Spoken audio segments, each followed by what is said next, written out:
Hello and welcome once again to episode 113 of Code Completion. We're a group of iOS developers and educators hoping to share what we love most about development, Apple technology, and completing your code.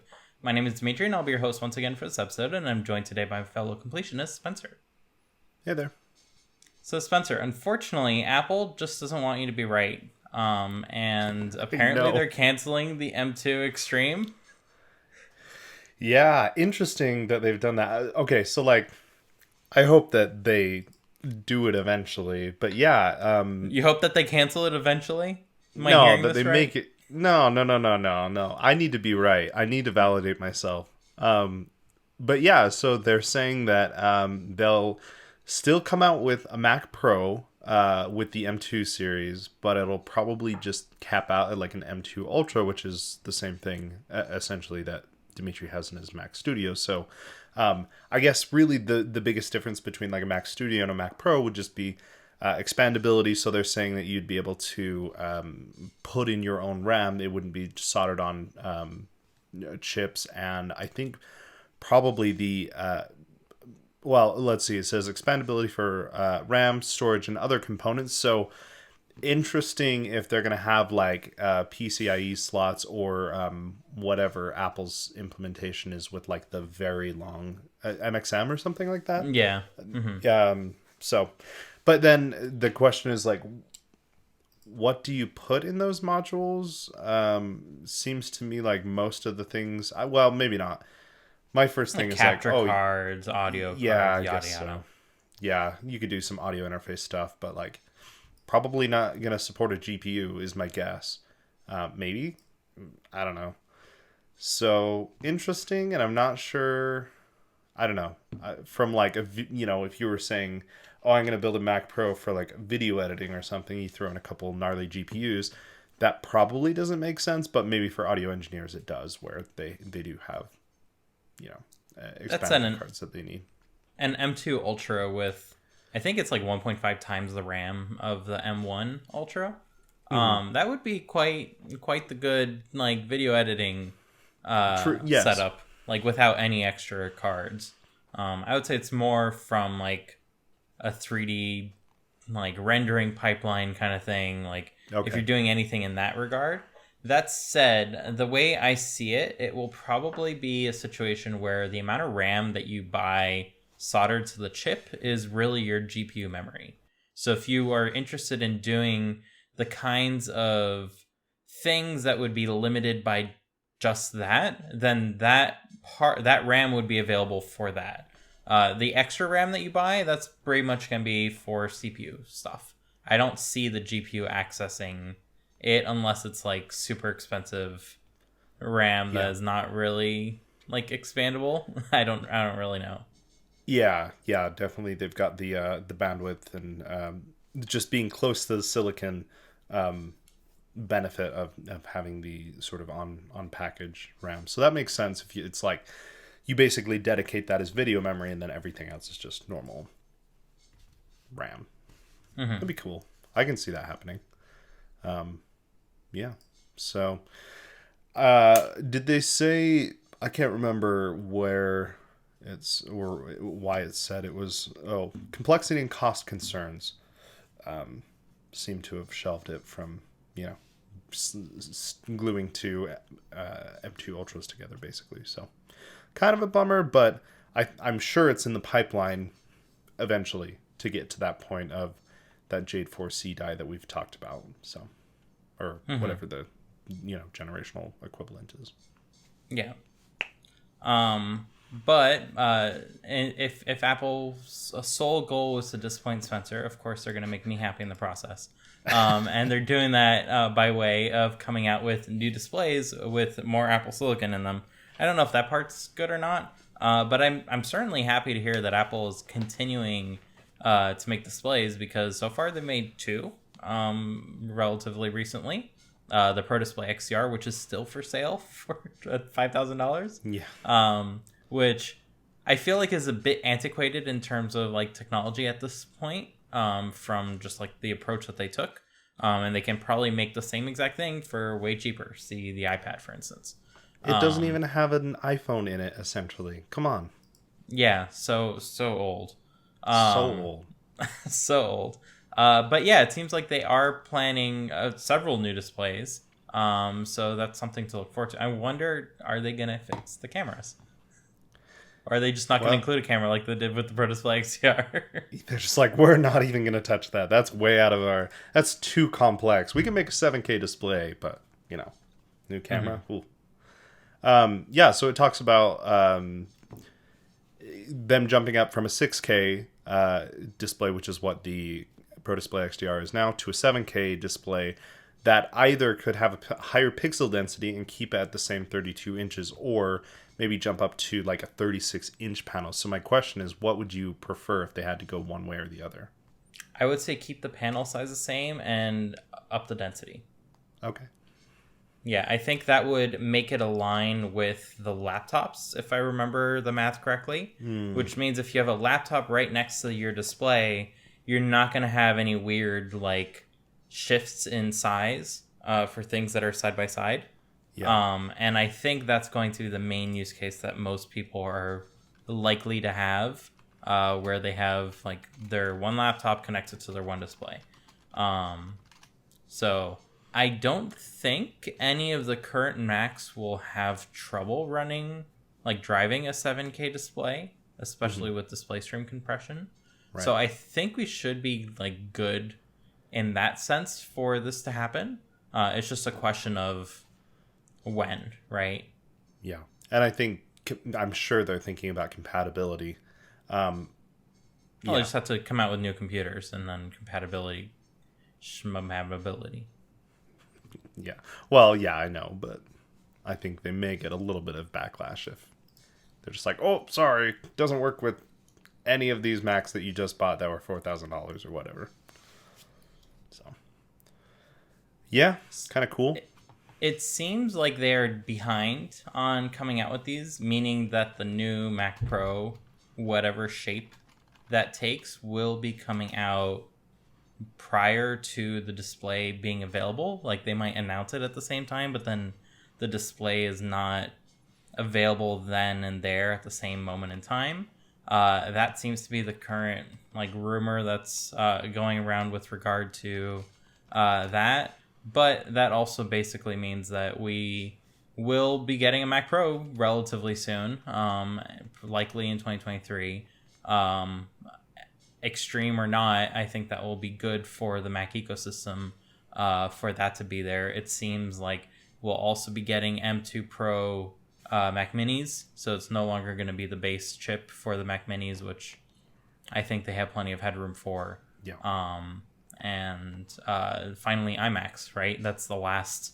There's a little iMac, and now we likely want a larger iMac to exist, and that will probably fit that spot in the line with those new chips. Yeah. I just looked it up just as like a quick follow-up. The MacBook Pros with the Liquid Retina XDR display, 254 pixels per inch. So even if it was rumored, it's not quite there, but it's within 9 pixels per inch. So you'd probably not notice the difference. Or over 10 inches, that's 90 pixels. Well, maybe Dimitri would with his eagle eyes. I certainly wouldn't, but... No, the part where you notice is when you move a window between one to the other. Yeah, your mouse does not go to the same spot at one side of the screen versus the other. So that's like the only thing. Like you're trying to get your mouse to a smaller screen, just like not going. Or it goes and it's like you're not even close to it. Those kinds of silly issues. Yeah. But that's not really issues at the end of the day. It's just being pedantic. Yeah. So that's all good, but it seems like Apple may be they're being forced clearly, but they are finally planning to open up to the world where they don't have exclusive control on the apps like they do on the App Store, and it seems like they're going to be exclusively thinking about doing this via sideloading rather than what everyone has almost been talking about of alternate app stores existing. And I think there's an important difference between the two, because if you are allowing sideloading, people might think, well, you can just put an alternate store at the same time. But an alternate store may not have the ability to install new apps at the same time. It might just be locked to that one app, and then you'll still need to sideload apps via the regular mechanism. And that is up to Apple's choosing. You might need to own a Mac, for instance, to be able to do it successfully. And you might not be able to do it from the device itself. Like, you can't just go to a website and download another app. So this seems like it's potentially the approach that Apple may take in iOS 17, because it seems like the pressure is all around them at the moment to kind of get this going. The EU has mandates for it. France just fined them $1 million, which is nothing to Literally Apple. nothing. It's everything to us, but nothing to Apple. And yeah, it's just that's gonna be the new lay of the land, it seems. Yep. In this 9 to 5 Mac article that we've got, the last paragraph I think is kind of interesting. It says, Apple's considering the idea of mandating certain security requirements even if the software is distributed outside the store, and these apps could require verification by Apple, a process that could carry a fee for developers.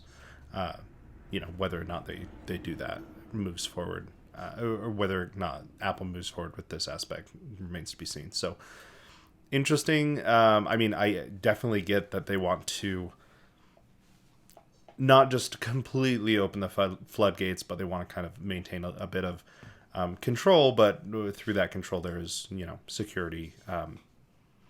That's kind of their angle on it, I guess, which makes sense to me. So it seems like they just don't have a choice though at all with the EU. So I guess one thing is, I wonder if they're going to only make it available in the EU where they have to, or if they're just going to be like, well, if the EU does it, then the US is probably going to follow suit and we'll just open it up and then it won't become a thing. I don't know. Yeah. It seems from the internal leaks that are going on, Apple plans to just do it worldwide rather than have like an EU only solution. And it also seems, I think John Gruber went ahead and read the full like multi-hundred page thing, or looked through it at the very least. And he didn't find anything that precluded Apple from like charging commission fees externally or not, which puts a big legal onus on whoever decides to do things via the sideloading route. And that's certainly something that the large companies that would have loved to get away with this on iOS were likely not going to get away with, or are likely not going to get away with from a financial point of view. Meaning they will likely still be forced to pay Apple probably much onerous terms than what's available in the App Store. And therefore, that is likely why Apple has been very careful about dipping the 30% over the years. Probably because they wanted to keep that option always open for them to be kind of mean to companies that want to do this on their own. Yeah. It'd be just funny if they're just like, okay, we're dropping it to 15%, but only inside the App Store. Everyone else still pays 30%. I mean, that's what it kind of is right now, right? If you're a small developer, you get 15% up until you become a large developer. That's fair. Yeah, good point. So I definitely see this as being a very similar situation where, hey, that's a promotion that's going on the App Store. It's not a promotion that you get for like distributing apps on our platforms. And while we can't do that on the Mac anymore, we are certainly not going to let go of the reins for iOS, which I guess like I can see a lot of benefits towards, mostly not from the business point of view, but from the hobbyists, the students. I think a lot of people will benefit. Like I think the developer for Delta, which is an emulator for like a whole bunch of classic systems that runs on iOS. Yes. He runs an alternate app store that runs via sideloading, which is 100% possible today. Like this is not anything that Apple needs to make it a little bit more open than it already is open. It's not open enough for the likes of Facebook, but it's definitely open enough if you wanted to tinker. And he put all the effort into making it possible for you to do that. And he basically shared his opinion that, like, hey, like, whatever the outcome, if sideloading is the only thing we get, I'm happy with that, because that means I can distribute my app, which is Delta. Yes, not for money, but like at the very least, I can go ahead and let people download and play with it without them having to worry about having developer accounts and stuff like that. Yeah, so it is. That, from that point of view, I think that's great, because when we were students, the number one thing that, like, not when we were students, when we were teaching students, the number one thing that kept coming up was, hey, how do I get it building to my phone? And yes, you can build like 3 apps to your phone at once. Yeah. But then you quickly run out of that limit, and then you need to pay $99. And for a student, $99 is not trivial. It's trivial when you make money doing software development, but it's not trivial for someone who's just getting started. That can be a large purchase, even compared to the devices that you're using, which you might have gone secondhand or for free, or using a public resource. So I think that it's going to be really good for the development community and the hobbyist community as a whole for this to happen. I can definitely see Meta and Facebook kind of abusing this, because they're unhappy with how ads are run on the iOS App Store. So therefore they go ahead and do their own thing and still pay whatever costs they need to pay, which is going to be bad for normal people, because normal people are going to download it, and normal people are going to be, they're definitely going to be taken advantage of, and I think that's a shame that, at least on an Apple platform, that is going to become possible, right? Yep, exactly. I agree that I think it's a positive move for people, not companies, if that makes sense, in general. But yeah, I think there are definitely going to be people or companies like Facebook that are going to sort of abuse this openness in a way that is not productive. I think you've got both sides of the coin, but I agree that, like the developer of Delta, sorry, I thought you meant like the flight, or the airline. Delta Airlines. I was like, poor Delta Airlines. I know. But yeah, the developer of this emulator, I mean, he's done a ton of work to do the alt store. I've tried it out because I wanted to try out Delta, but you have to renew certificates every 7 days, or if you're a developer, every year. And you've got this little mail server plugin that's running on your Mac, and it's contrived for sure. And it's not, it's pretty onerous just to get it working. And then, crap, it hasn't connected to my Mac in 7 days. So now I can't open the app, and, it's a whole thing. So the alternative is easy, Spencer. Just go to GitHub, go ahead and clone the repo. No, I agree. And that's what I've done. And I've just run it on Xcode, built it myself. But normal people wouldn't do that, right? It's so crazy that the easier solution is to run a full development environment and then click the button. It's not like there's a lot of steps to that. It's much easier, but it's much more scary in a way, because now it's you're downloading code and you have to compile the code, and your computer fans are going crazy for the first time that you've never heard. And it's what is going on? But you've done 3 steps for that process. That's kind of, but a normal silly. Person wouldn't do that. They wouldn't download a 15 gig version of Xcode, and it's a whole thing. Not have enough space for it. Yeah. So it'll be interesting to see how this pans out in probably iOS 17, like Dimitri said. We'll see. What do they have to the end of? Oh no, that's the USB-C port. When do they have to do this? I have no idea. EU? Oh. I think they're probably gonna just drag their feet until they're ready for it. I would have assumed they could have been ready for it for iOS 16, right? But maybe they're busy building more parts of the system to be more robust.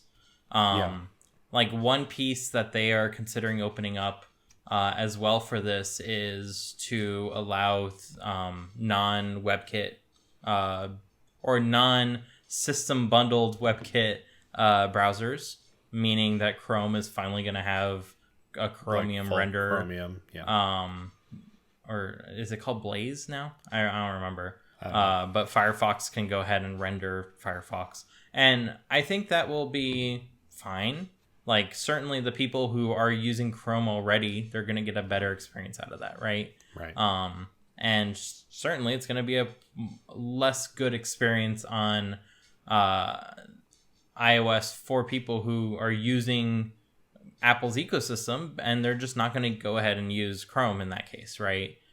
Because like their bookmarks are not necessarily going to be shared, but also things like opening other apps from within the browser, that's not necessarily going to be easy or possible, because Chrome is not going to know what apps are installed, but Safari can, because it's like part of the system. So certain things like that are going to be a little bit different, but yeah.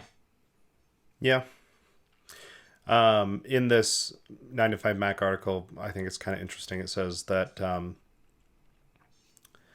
some engineers within Apple are viewing it as a, quote, distraction from typical day-to-day development of future features, end quote, which is fair. And it hasn't been a popular initiative within Apple. And let's see, there was one other thing. Oh, maybe not. So yeah, doesn't sound like everyone's super stoked about it, and I get that, but I mean, when the EU mandates it, it's kind of like, well, that sucks. And they're probably dragging their feet about the USB-C thing as well, but that's also going to happen at the end of the year next year, by the end of the year next year. So, and once again, they could have done it sooner. They could have been ahead of it. But they're gonna take as long as they need to, I guess. They certainly don't need this much time to implement stuff like this. They are doing it purely out of not wanting to do it. And I get it. No, putting a USB-C port in the iPhone, that's mind-blowingly hard. That's so hard. There's no room. You don't even know. I know. That one student, like, they threw away the display in the process. I was just going to say, there was a guy that already did it. Yeah. I would say one good thing out of all of this happening is that Apple can finally be more strict about what kind of apps make it onto the App Store. Yeah. And I think this is something that they've wanted to do, but just couldn't, because they're the sole gatekeeper. And if they don't become the sole gatekeeper, then they can be a lot more strict about what they want on their store versus what they don't want. And I don't know what kind of shape this will take. I've long argued that I think something like the App Store, like if Apple had gone in front of this, they could have probably skipped sideloading and just let anyone post anything. It's just only available if you direct link it, kind of thing. Right.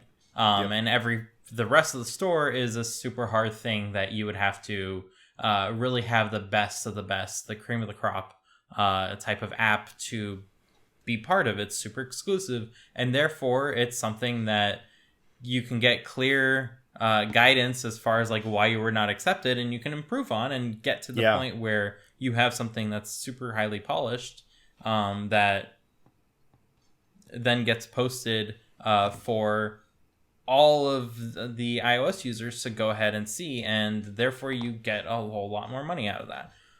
So I think that could have been a great thing that the App Store could have turned into, and it didn't. But now that we've come to this point, maybe it can. And I guess we will see what Apple does with this. They might just squander that as well, because they're making more money letting people be scammed by these various in-app purchase like stuff. And that's not great, but they're certainly making a lot of money out of it. So I don't see why they would necessarily stop at this point. We've long lost the Apple that would have cared about something like that. But yeah, can always dream, right? Yep, gotta appease the shareholders. In another example of appeasing the shareholders, and in this case shareholders being Swift developers, there's a new pitch over on Swift Evolution for if and switch expressions, and this is kind of awesome. If you've ever written anything that used a ternary operator, you probably had to first learn what the ternary operator is, and then like spend many times looking it up before it like stuck with you from a memorization point of view. And it is not the greatest thing to read. But with if and switch expressions, you can go ahead and say, let my variable equals if, and then your condition, a is less than 10, open curly brackets, and then you can go ahead and put a string there, close curly brackets, else if a is greater than 10, open curly brackets, and then put another value there. And all of that would get evaluated into the variable that precedes it. And I think this is really, really cool. Yeah, I agree. They've got a bunch of examples on here for like, this is how you might do it with an if statement currently, or like you said, a ternary operator or whatever. It's really cool that it makes it a lot less sort of obtuse to read. You don't have to put like the return statement, so it's pretty clear and concise about what you're trying to do there. So seems like a really cool just way to sort of clean up the code. And yeah, like there's one part about the ternary that I thought was pretty good. Let's see if I can find it real quick. So yeah, it gives us an example of like a switch statement of returning 1, 2, or 3 based on some value of like a Unicode character. Then it says, in other cases, the user might be tempted to lean heavily on the harder to read ternary syntax. And I think that's kind of the whole thing, is making things much easier to kind of digest. And we're all looking for cleaner code. So this would definitely do it. It feels very much reminiscent of, or at least reminds me of, the new if-let syntax, where you don't have to write it twice. It's just functionally it's the same, but it looks a lot cleaner, and you don't have to kind of sit there and reason about things. So, and you can potentially use the if-let like syntax for this, right? You can say, true, let my variable equals if-let another variable, and then like decompose it, else decompose something else, right? So you could totally do whatever you want. I think I'm most happy for this for computed properties, where the body of the computed property was just a switch statement, like with a one-line conversion from one type to another. And I got so used to not needing to type return statements in computer properties. And then all of a sudden you want to do something with a little bit more complexity. Now you have to have return statements for every single case. And that looked not as great. So this is purely like how the code looks and making it more readable. And I think it aligns well with Swift's goals up until now. Sure, you don't have to use it. Sure, you can use linters to yell at you if you take any of these shorthands. Or you can embrace them, and I kind of like embracing them. Right. There's another part in here. I don't know if this is actually a part of this specific proposal, but it talks about using the same sort of syntax for do expressions as well, which would be cool. So you could, essentially have like let foo of type string equal, and then like a do try catch block. So you could use throwing functions as well, which I think would be kind of nice too. Definitely. So, yeah. So, one more reminder about the Swift evolution process. There is a corresponding Swift forums post with every one of these proposals that come through, and they invite the community to voice your opinion. If you really don't like this and you have a good reason why, go ahead and comment on that forum post and explain your reasoning, and people will listen. They are going to take everything that gets said into account, assuming like good arguments are made. If you say I don't like it because it's different, then that's not gonna get very far. But if you say you don't like it because it makes things harder to read and it is ripe for confusing beginners or whatnot, then you are going to have a good chance that whatever you propose is going to be considered, and the whole thing is going to be improved on. This week's episode of Code Completion is once again brought to you by Super Easy Timer. Super Easy Timer is a quick and easy to use timer app for your Mac. It's completely text-based, so you can type in English what you want, 20 minutes or 5 p.m., hit enter, and instantly start a timer. The timer understands English text to create, update, and start a new timer. You can quickly change an active countdown even while it's still counting down. There are simple keyboard shortcuts to reset or pause, no menus, no sliders, just use English to control your timer. We want to thank Super Easy Timer for sponsoring our show. Search for Super Easy Timer on the Mac App Store today to give it a try. So, Spencer, I hear that you've got a code completion tip for me this time. Yes, I do. Okay, so I was dealing with just moving some UI elements around. We're in UIKit land. And they were in a stack view. And what I needed to do was there were like 4 buttons. And I needed to add one more into this stack view. But the spacing between that button and the rest of the 4 buttons were not the same. So this, let's say these 4 buttons had like 5 points of spacing. This other one needed 12. So my first sort of thought was like, okay, I'll put that in a stack view, that new button in a stack view, and some like 7-point spacer view. So it was 7 plus 5 will have 12 spaces and we'll be good. And it wasn't working for some reason. I don't know what I was doing wrong, but like I couldn't get that spacer view to actually show up, even though I manually, like I was setting the frame. I tried constraining it. It didn't work. Anyway, so I was like, okay, I'll try something else. And what I eventually found was in the documentation, of course I should have checked there first, but there is this set custom spacing after method in UI Stack View. And so you just give it the spacing that you want. So I said 12 after some subview, after an arranged subview in there, and it just set the spacing for that one, between that one view and it's the next arranged subview.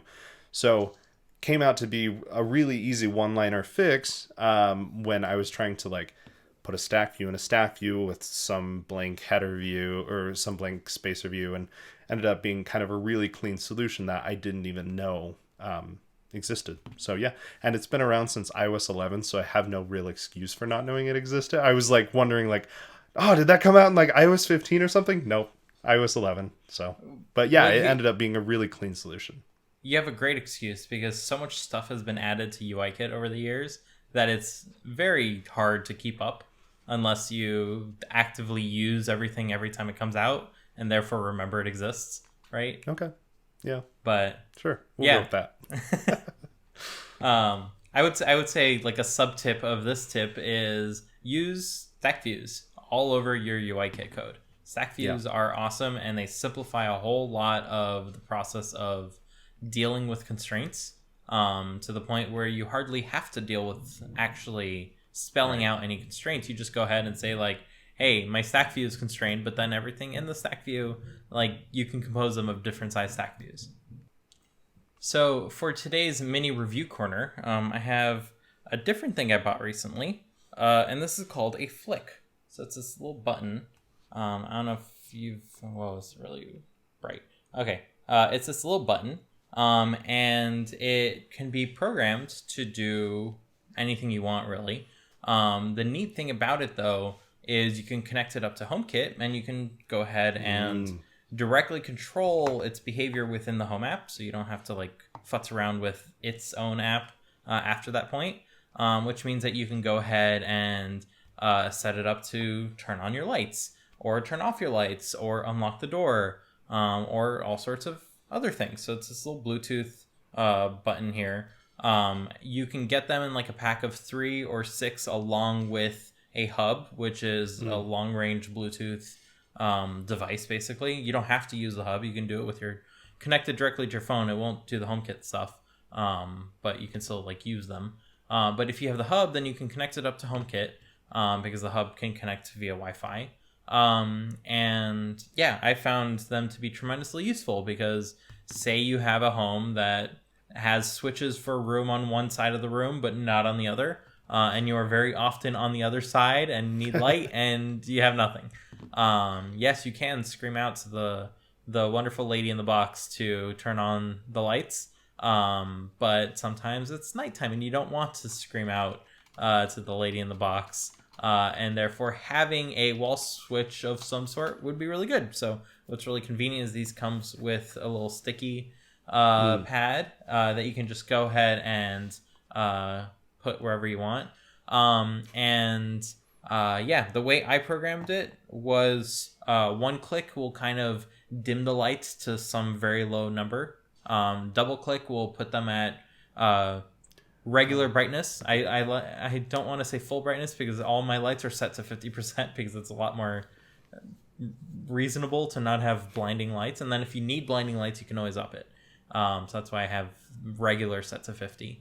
And then long press is turn the lights off. They're very easy to set up. They're very easy to stick on the wall and have be permanent there. We have one at our bedside to turn off the lights in the bedroom without needing to call out to the lady or get a device. Yeah. I attempted to use one to unlock my front door because for whatever reason, HomeKit really doesn't want you to like unlock doors like from CarPlay, I guess, or from like proximity probably for good reason. But if you have the little switch, you can set it to unlock the door. Unfortunately, it was too far, so I have to revisit that idea. But yeah, I'm sure many of you who have a HomeKit setup can probably find a use for something like this. So give them a try. That's cool. I've known about, like, I guess you'd call them like smart buttons. But that's cool. I didn't know that like with that you could have different gestures, basically like tap, double tap, long press. That's cool. So you're not sort of limited to one thing, but like you said, you can have one for like turning on the lights and off, not like having two next to each other, one for on or one for off, something like that. So that's neat that it can do more than one thing, I guess, at once.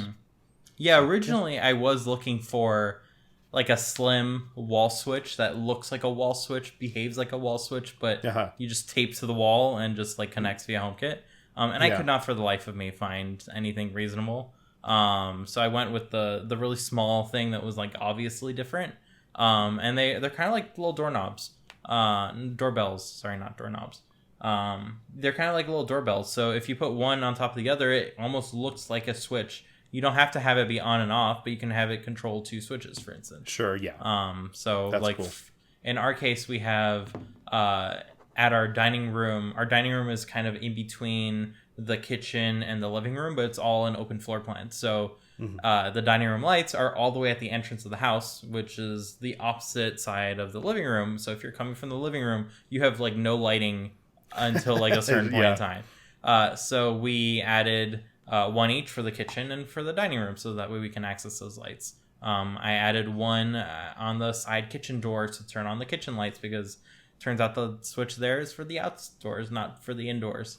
So little things like that have been really nice. At where our bedroom is, that leads into the living room and then the rest of the house, I have one to either put all the lights on at a very dim light, so that way you can like navigate the house in the middle of the night, or you can press and hold and turn off all the lights. So those kinds of things. Yeah. It took me a while to like settle on like what I wanted every gesture to do, because there are those three gestures. And I think I really like the one press for dim, two presses, like just quick like that, would put it to regular brightness, and then press and hold turns it off. Nice. Especially with dimmable switches, like the press and hold feels like you're pressing and holding and then it starts dimming. It's like, oh, I did the action. So it's pretty responsive. They work well. They have a little light. I don't know if you can see it on the camera. No, it's so dark here down there. So they will apparently last for a long time. I don't know yet. But yeah, highly recommended so far. Cool. Are the batteries just like coin cell batteries that you can replace? I believe so. I have not tried taking it apart yet. So I don't even know how to replace them. So who knows? All right. Well, I guess we'll see in a couple of years. Yeah, they're definitely replaceable. I just don't know how to replace them. As always, I want to personally thank everyone for listening in this week. Please be sure to follow us at Twitter or on mastodon.social at Code Completion to know when new episodes go live, or feel free to tweet at us if there's ever a topic you'd like for us to dig into. Most importantly, as a small podcast, please be sure to share this with your friends and family who are also interested in any part of the process of app development. It's your support that enables us to continue doing this, and we hope to grow a healthy community around everything we discuss. Once again, I want to give my thanks to Spencer, who is at Spencer C. Curtis, that's SpencerCurtis, for joining me this week. My name once again is Dimitri. You can find me at Dimitri Buñol, that's DIMITRIBOUNIOL, and we'll see y'all next week. Bye. Bye.